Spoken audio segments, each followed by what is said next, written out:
Well, figure skating is a staple sport in the Olympic Games, but all of those difficult tricks come with some risks. 18 News reporter Tara Lynch joins us live in the studio with more on how one local professor is trying to make the sport safer. Good evening, Tara.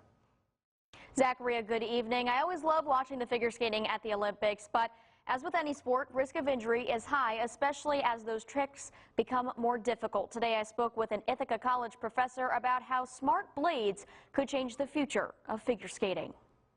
In figure skating, there are jumps, twists, and spins, but these tricks come with a risk for injury. That's where Professor Deborah King comes in. She's been researching new technology with U.S. figure skating since the 90s to interpret how force and load affect injuries. With figure skating, though, we don't really have an idea of the magnitude of the loads that are acting on skaters. King and other researchers at Brigham Young University wanted to add sensors to blades to measure force. It was just really fascinating to figure out how to measure all these things on the ice from the skaters and then work with the coaches sort of to interpret the data. While figure skating is a fast-moving sport, Professor King says she's been watching the Olympic program with an eye for detail. For example, I look at his axis, it's really straight, but it's not necessarily perfectly vertical. It has just ever such a slight tilt to it, which makes a really smooth landing. So it looked like she was a little tilted in the air on that one, and that's going to come from the takeoff. It looked like it might have been a little under rotated